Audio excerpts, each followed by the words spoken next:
SBR Videos is sponsored by Sports Cash System. Click on the link below for more information.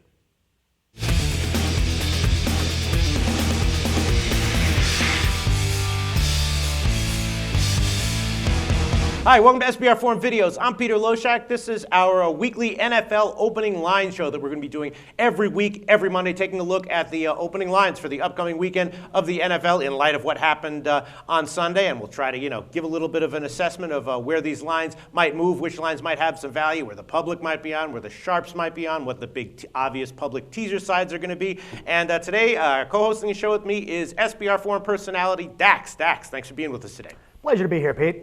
All right, let's get right into it, man. Week 2, opening lines. Some of these lines, week 1 there were a lot of lines that I pretty clearly thought had some pretty clear value. And I don't know if you noticed, if you watched our videos, but everyone had a great week in the NFL week 1. I did, the handicappers, a lot of people on the forum had great week 1 results.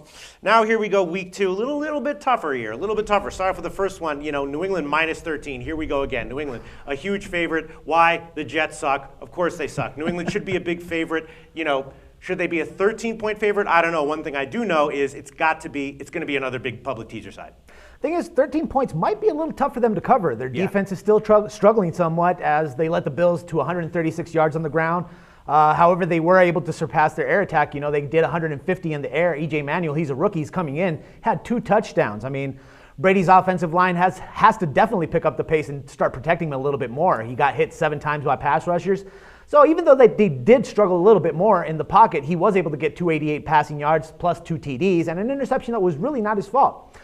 The Jets, for that size, I don't really see them making the offensive strike in this game, but I do see that their defense can hold their own. In my personal opinion, I'd actually stay away from the Pats right now. And taking the points on the Jets, it's kind of like a double-edged knife, All right, well, I'm almost certain that Brent's going to tell me on Thursday that the New England is, again, another big public teaser side. Then Atlanta, that might be a public teaser side as well. I'm thinking the Sharps, though, one way or another, at some point during the week, are going to come in on St. Louis getting a full touchdown. The line opened at 6. Someone bet it up to 7, but I'm thinking that's just, Vegas guys hitting the number. I'm thinking that I'm going to talk to Brent on Thursday, and he'll tell me that St. Louis is a sharp side, or we're going to see that number dip down to 5.5. That's my prediction. I think it closes 5.5. Well, that's interesting. I mean, I do have to say that I do like this game, especially I think that the Dirty Birds can win it. I mean, Matt Ryan threw for 304 yards, 2 touchdowns, and a late pick against the Saints in week 1.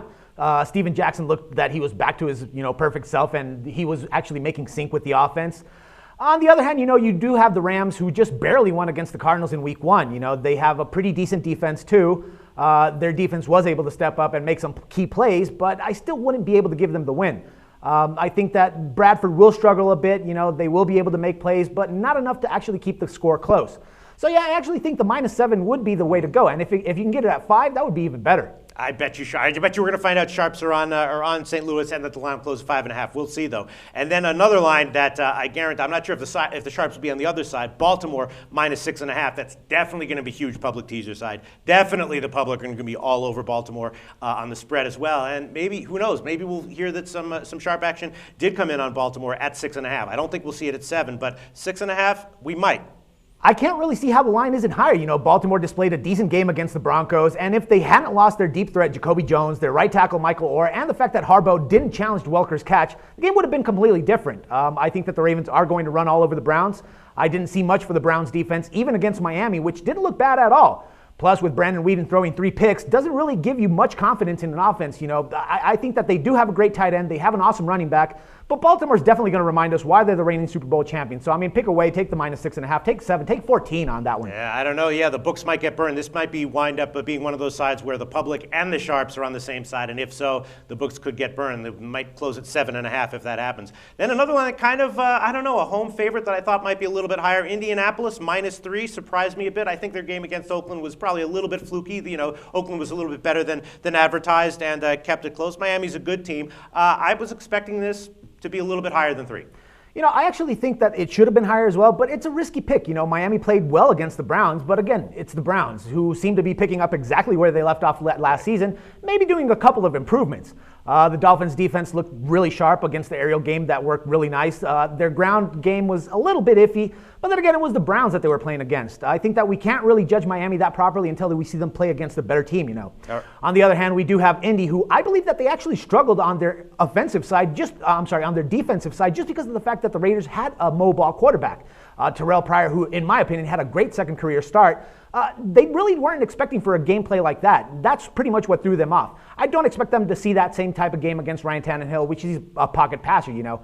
So Indy should be able to win this game. I'm not really sold if they're going to be able to cover, but if I would have to pick something on this one, it would have to be the over 42, which looks pretty much like a good pick on this one. Yeah, that might not be so bad. And yeah, I think this line's going to close at least at 3.5. We might see a 4 or 4.5. And then probably the most interesting spread to me in terms of like where's the public going to bet, where are the sharps going to bet is Denver at the Giants. Giants right now about 5 or 5.5 point home favorite now, home underdog. Sorry. Now looking at this one, I'm thinking that in years past it would have been an automatic huge public play. Public coming in after Denver had such a great Thursday night game. And the Giants, sucking in the preseason, losing primetime to Dallas. But I'm not so sure, and I'm very curious to see if the Sharps take any side at all in this. I have to think that they're going to look at this line in this matchup and like one side. I just can't tell what it is. Well, I mean, definitely it's going to be an interesting Manning Bowl. I mean, Baby Brother's going to definitely have to step up his game if he wants to beat Peyton, especially after giving a ball up, in 3 occasions last night against the boys. Granted, he did throw a whopping 450 yards and 4 touchdowns, but he was still overshadowed by Peyton. I mean, Peyton had 7 touchdowns, 462 yards, and I mean, it's a fact when you beat a team like that, but if you're beating a Super Bowl champion like that, that's completely out of the question, I'm going to have to be biased here and take the Broncos, even though I do think that the Giants have much better offense than the Ravens had. So it's not going to be an easy game for either of the Manning brothers, but I do believe that Big Brother will come out victorious, and a -5 is a really decent line to me. All right, and then we have New Orleans at Tampa Bay, another classic early season situation, small road favorite. 3.5, a field goal and a hook. Public's going to be all over the Saints. How big? Maybe 60%, maybe 90%. I'm not exactly sure how big they're going to be over it. Are the Sharps going to come back on Tampa Bay plus 3.5? I don't know. I'll ask Brent on Thursday. I can't really guess at the moment. You know what, Pete? I can't comment on this one either. I think that the Saints are going to win the game, but it's going to be a really tough game for them to come up again at Tampa Bay. I think that they will be able to cover the -3.5, but then again, I mean, I don't want to be biased on this one. I want to actually be a little bit more lenient. In this case, I'd have to go on the over maybe on this game.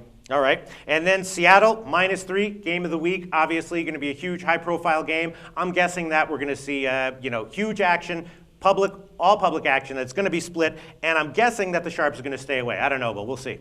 I really hate to say this, but I'm going to have to lean here with San Francisco. I mean, Kaepernick was great against the Pack, and now I actually believe the whole elite quarterback hype, Plus, Seattle doesn't look like the team that they were last year. Marshawn Lynch was stopped to a mere 43 rushing yards in the aerial game. Wasn't really the one that was really the only thing that they had going for them. So, I don't think that they will be able to do much harm to San Francisco. So take the +3 and just laugh all the way to the bank, man. All right. And then Cincinnati, -6.5. That caught my eye. That is going to be a huge public teaser side. It's also, I'm assuming, going to get public action on the spread, although, it's gone from 6.5 to 7. That's probably early sharp action that bet that.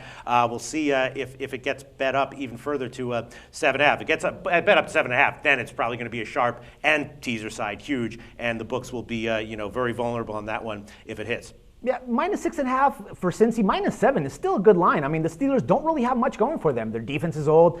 Big Ben doesn't really have anybody to throw to. I don't really have much to say about Cincy. They're a really decent team, so I don't expect the Steelers to have any decent game whatsoever with them. All right, and that's our opening lines show for NFL Week 2. Thanks so much, Dax. Talk to you again next week. Same here, Pete.